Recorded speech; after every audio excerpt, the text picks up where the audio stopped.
Welcome to the Hindu Daily. We're diving straight into today's crucial headlines, starting with two important editorials. First up, a recent controversy that really touches on the credibility of India's electoral system. So on August 7th, 2025, the leader of the opposition, Rahul Gandhi, made some pretty significant allegations. He pointed to specific examples of voter list manipulation in the Mahadevapura Assembly segment of Bangalore Central during the 2024 general election. And the details were quite startling, weren't they? Numerous voters apparently enrolled with the same address, some listing XZs as the father's name or even zeros as the house number. Okay, let's unpack this a bit. The implications of these claims, I mean, if they're true, they're incredibly serious to the very foundation of India's democracy, really impacts the integrity of how we vote. It absolutely does, and it puts the constitutional role of the Election Commission of India, the ECI, right under the spotlight. The article we're looking at highlights their perhaps unexpected response.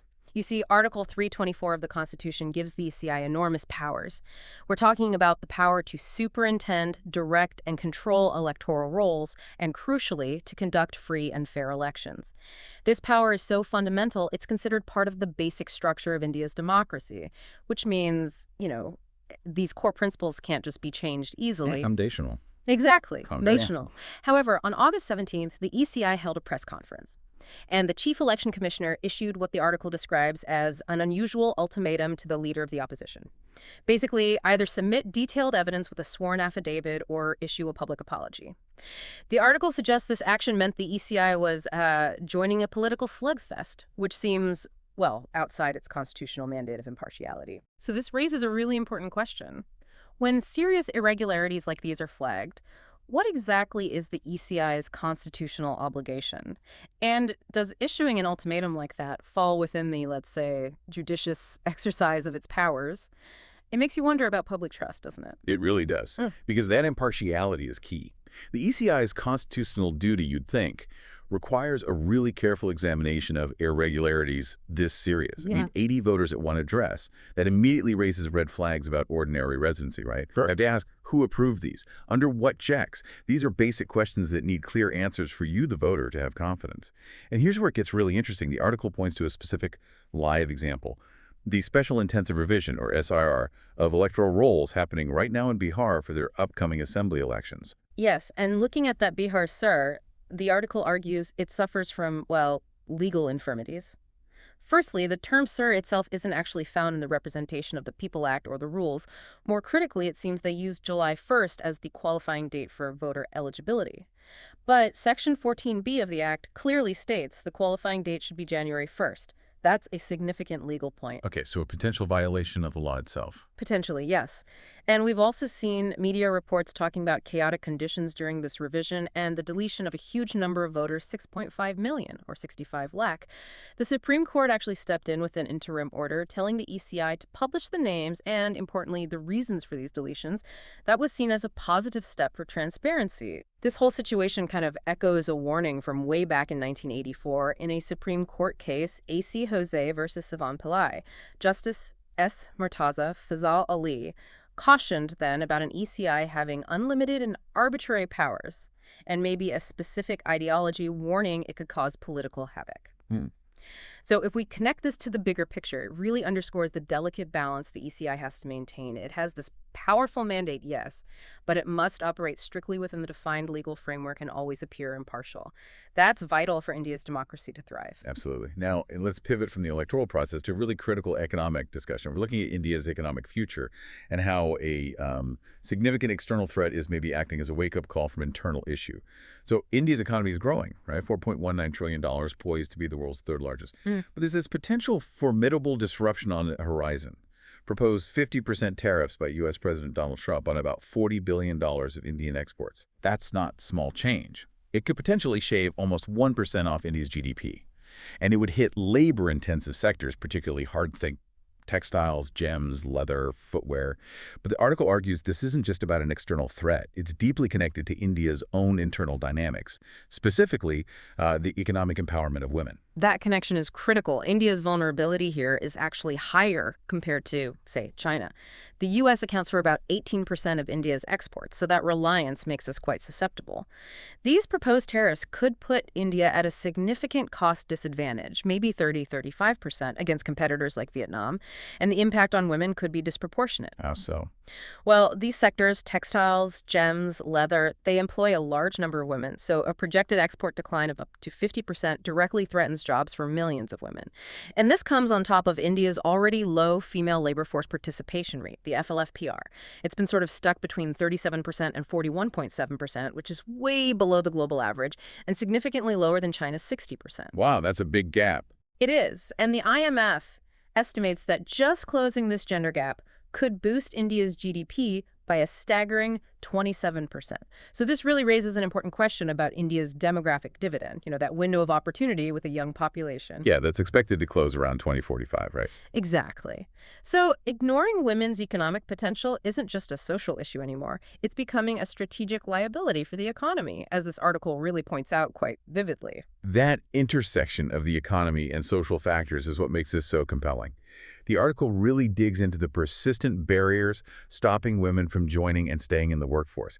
We're talking cultural constraints, policy inertia, systemic problems like safety concerns, unreliable public transport, lack of proper sanitation, and of course the huge burden of unpaid care work that often falls on women. True. But it's not all bad news. Yeah. The article does offer a clear roadmap. It looks at lessons from other countries and highlights solutions already working here in India. And what's fascinating are the concrete examples of how targeted interventions can actually make a real difference on the ground. Yes, and there are some powerful examples. Globally, you look at the U.S. during World War II, they leveraged women's labor effectively, supported by equal pay policies and childcare. China's post-1978 reforms pushed their FLFPR up to 60%, largely through state-backed childcare. Japan raised its FLFPR from 63% to 70%, boosting GDP. And the Netherlands has that successful part-time work model with equal benefits. These show it can be done. And what about here in India? Well, look at Karnataka's Shakti scheme providing free public bus travel for women. It led to a more than 40% jump in ridership. That enhances mobility, autonomy, access to jobs. That's significant. It is. The article also suggests policy shifts, like maybe redirecting some spending from broad welfare schemes towards more targeted programs. Think tax incentives for women entrepreneurs, drives for digital inclusion, gender-focused skill training. Formalizing gig work and part-time work is also key. We see examples like Urban Company onboarding over 15,000 women service providers who earn decent money, around 18,000 euro, 25,000 a month, with benefits. That's a practical example. Right. Or Rajasthan's Indira Gandhi Urban Employment Guarantee Scheme, nearly 65% of the jobs created went to women, offering flexible local work. So connecting this back, the looming U.S. tariff shock, as the article concludes, should really serve as a wake-up call. Empowering women isn't just the right thing to do, it's a growth imperative. It's the key to using India's demographic dividend fully and achieving equitable development, on the path to becoming a global powerhouse. Moving from economic strategies to, human potential itself, let's explore a really heartwarming but also scientifically grounded approach to national development. There's an opinion piece by Union Minister Annapurna Devi about building Viksit Bharat, or developed India. And the core idea is nurturing the potential of our youngest citizens, starting right in the Anganwadi centers. Prime Minister Narendra Modi's focus on early childhood development really signals its strategic importance. And the idea that it's not just kids having fun, but a core policy, a foundation for the nation's future. Yeah. It's quite compelling, especially because there's solid science behind it. The science is indeed profound. India's National Education Policy, NEP 2020, explicitly recognizes a critical fact. 85% of brain development happens before the age of 6. 85%. Exactly. That statistic alone underscores why investing in these early years is so incredibly important. The article cites a fascinating study from CMC Velour's Department of Clinical Epidemiology. It found that kids who received 18 to 24 months of structured early childhood care and education, ECCE, showed significant lasting gains in IQ. We're talking up to 19 points higher by age 5 and still 5 to 9 points higher by age 9. Wow, lasting effects. Lasting effects. And this aligns with research by Nobel laureate Dr. James Heckman, who estimates the returns on investment in early childhood are huge, around 13–18%. So this robust research really validates what many parents and educators feel instinctively. Play is fundamental to learning, which raises the question, how is India actually translating this scientific understanding into practical nationwide policy? And that's where India's specific initiatives come in. The article talks about Poshan Bhi, Padhai Bhi nutrition, as well as studies. It's transforming Anganwadi centers into vibrant early learning hubs. Anganwadi workers are getting systematic training in activity-based, play-oriented methods using local materials. And importantly, their budgets for teaching and learning materials have been increased too. That practical support is key. Definitely. Then there's Atarshali, the National Curriculum for Early Childhood Care and Education for kids aged 3 to 6.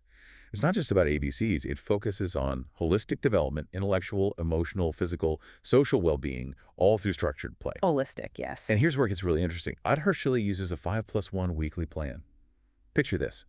A day starting with 30 minutes of free play, then structured activities for language, creativity, motor skills, social interaction, and finally ending with outdoor play and conversation. It just sounds like a really nurturing environment. It really does. And zooming out slightly, the article also mentions Navchetna, the national framework for early childhood stimulation aimed at the birth to 3 age group. This focuses on empowering parents and caregivers.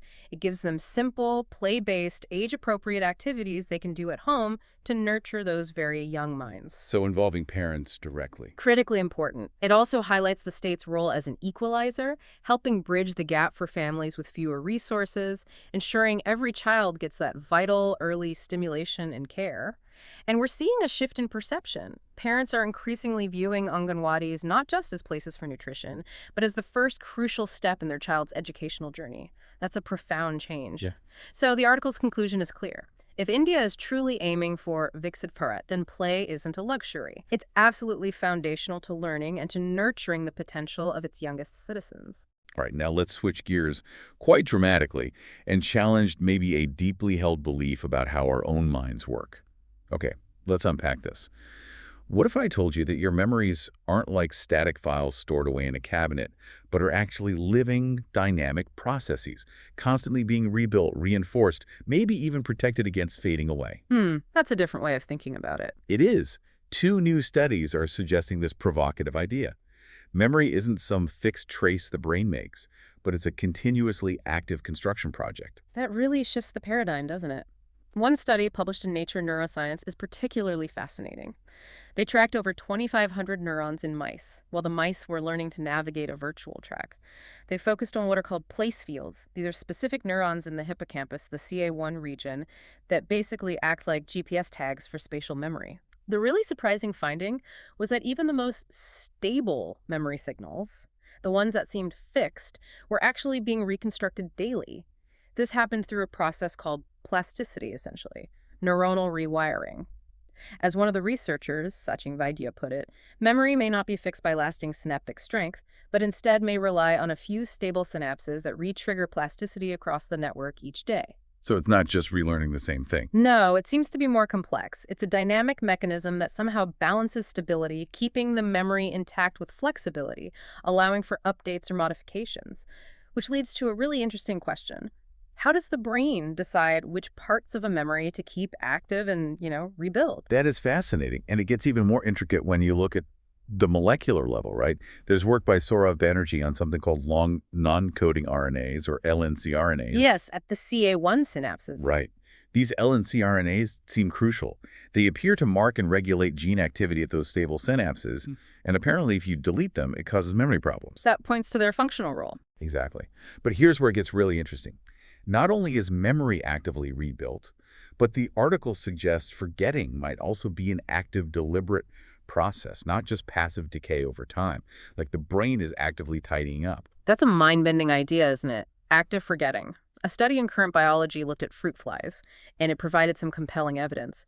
They found a short-term associative memory trace actually shifted from one synapse to a different brain region.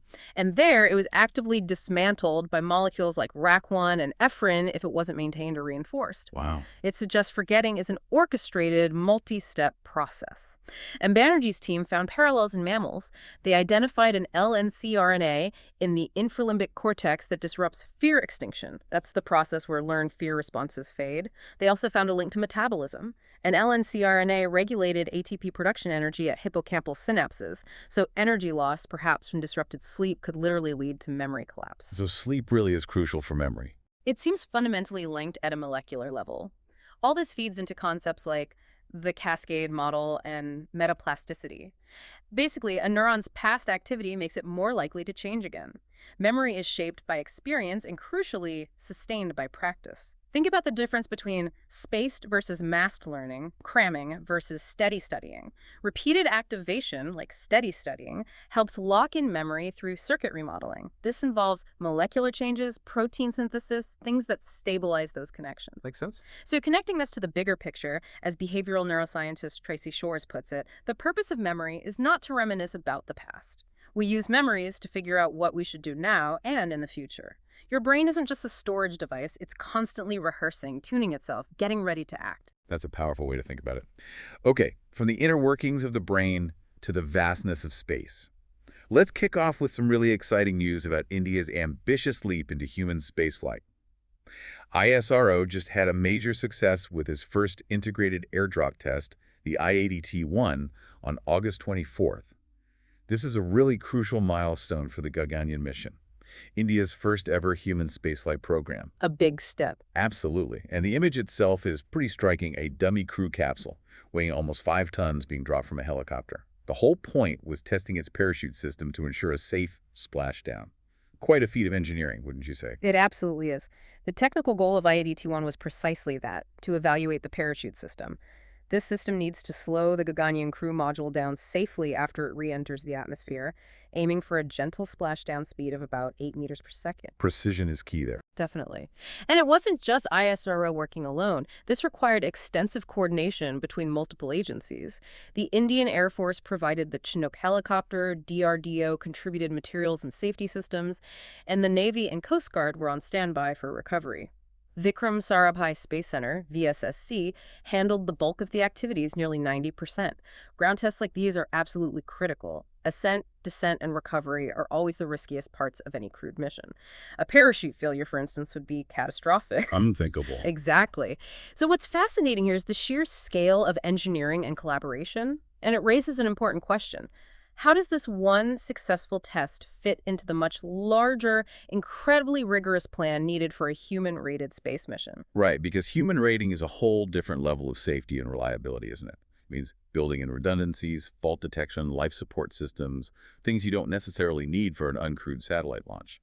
Precisely. It's a massive step up in complexity and safety protocols. We've already seen other tests for Gaganyaan, like the Crew Escape System test, TVD-1, back in October 2023.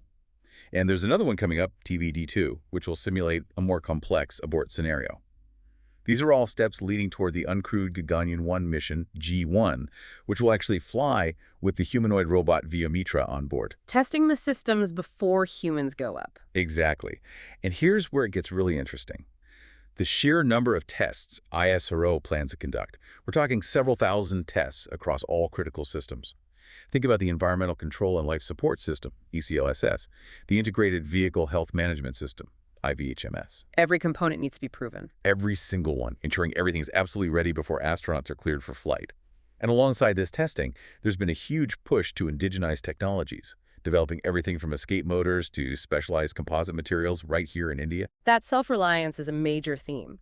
Looking at the bigger picture, Gaganyaan isn't just about getting Indians into low Earth orbit. It's clearly the foundation for a much broader human spaceflight roadmap. The government has already announced these really ambitious goals, establishing the Bharatiya Antariksh Station, or BAS, by 2035 and achieving an Indian-crewed lunar landing by 2040. Those are huge goals. They're colossal. They require multiple flights, long-duration missions, advanced technologies. We've already seen ISR working on enabling tech, like the SpaceX mission, which demonstrated in-orbit docking in May 2025. That's crucial for building a space station or for future Chandrayaan missions. Right. Docking is essential. Absolutely. So, while there might be potential schedule delays, the first human flight, H1, is currently pegged for 2027. But, these things often slip each milestone. Like this I-80T-1 test builds essential capability. If you connect the dots, you can see India isn't just aiming for nearby space, it's charting a long-term course into deep space. These initial tests, though complex, are truly just the first steps in a remarkably ambitious journey. Okay, let's bring our focus back down to earth, specifically to agriculture and industry, with India's cotton conundrum. The government recently took a step withdrawing the 11% import duty on cotton, but, and this is a big but, only until September 30th. It seems like a straightforward economic move, but it creates these interesting ripples across the whole supply chain, doesn't it? From farmers right through to the textile mills. It really does. The main reasons behind this temporary withdrawal seem pretty clear. Domestic cotton production has been declining, leading to a raw material shortage for the textile industry. Yeah, there's some important context here. This import duty, the 11%, was actually put in place back in February 2021.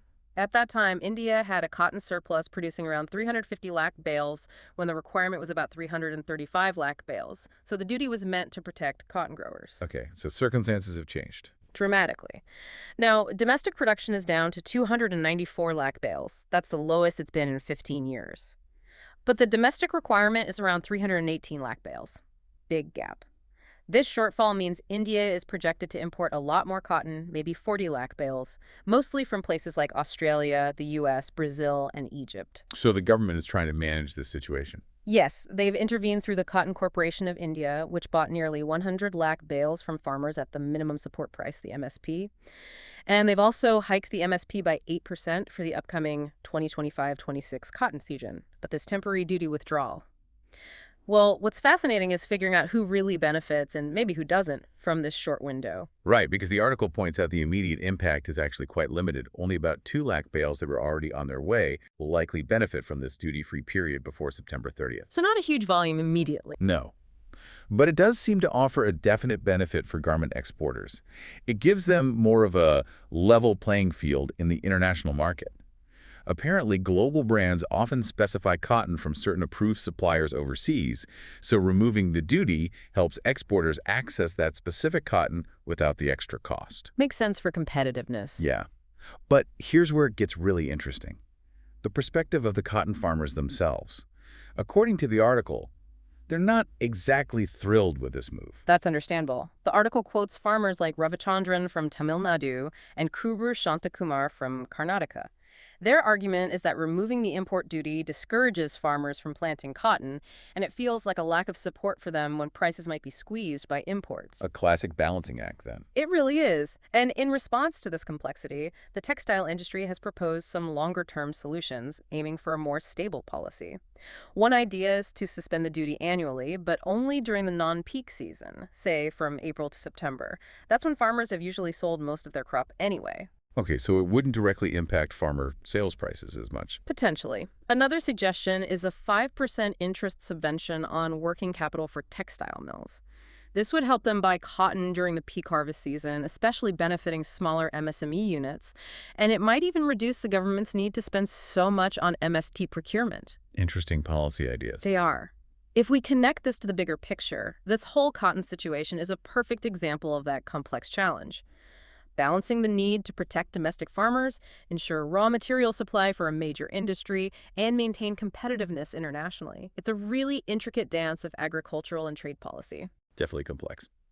Finally, let's tackle a really critical debate about access to knowledge, specifically scholarly research, and a recent court ruling that could have significant consequences for researchers in India. Okay, let's unpack this. The Delhi High Court recently ordered Internet Service Providers, ISPs, to block access to Sci-Hub and its mirror sites in India.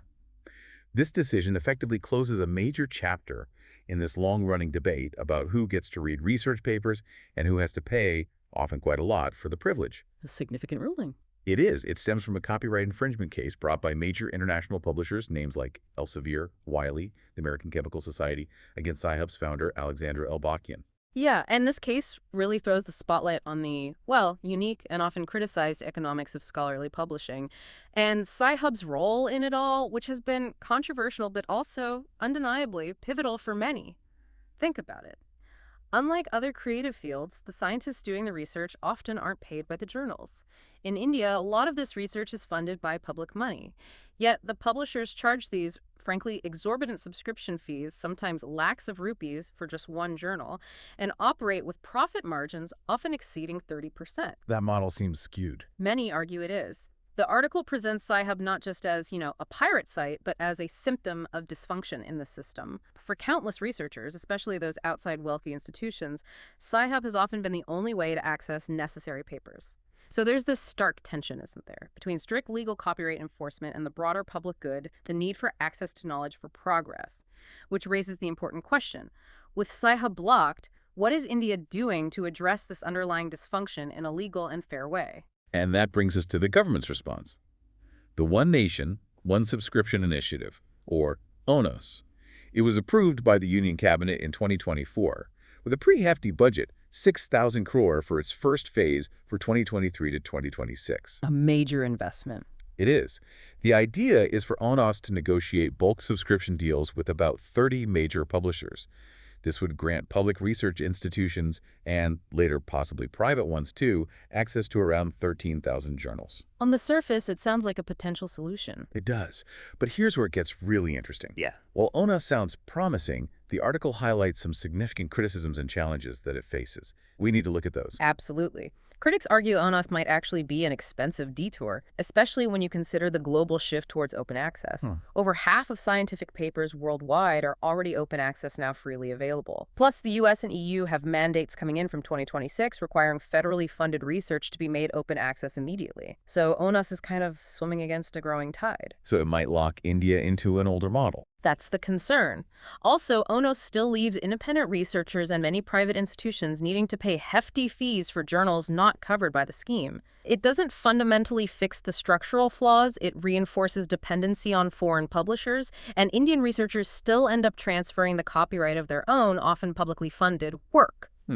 Interestingly, the article also notes that Sci-Hub itself has been facing issues technical unreliability, becoming less necessary as open access grows.